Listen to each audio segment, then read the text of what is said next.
Konbawa minasang, amaya des, another day, another vlog. After work, syempre, need ko nang mag-isip ng hapunan namin ni Dada. Nag-ikot na nga ako sa supermarket. At yan nga ang lalaki, di ba? Tapos sobrang fresh pa.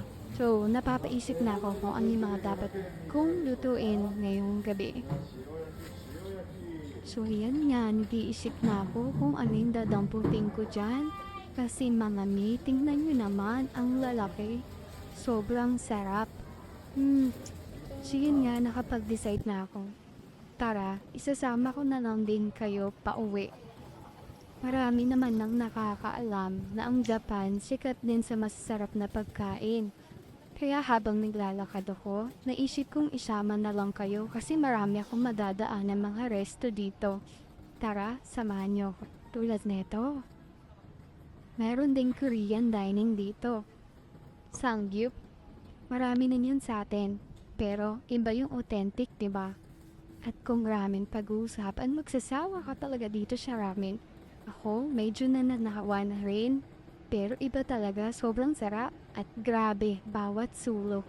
Ikaw nang magsasawa, diba? Kung saan ka pupunta at kung saan ka kakain.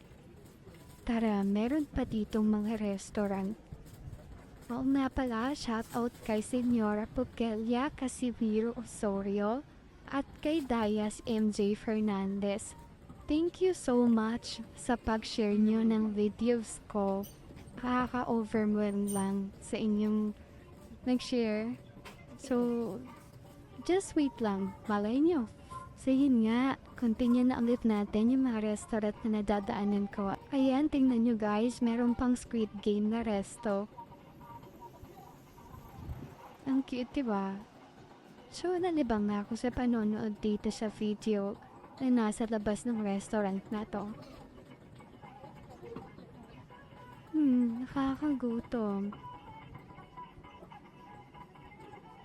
Ayan, pinapakita nila kung paano yung paggawa ng sausawan. Diba? At eto yung restaurant na kinainan namin ni Dada. Grabe guys, ang sarap dito, promise. So, medyo malapit na ako sa bahay namin. Thank you for watching guys.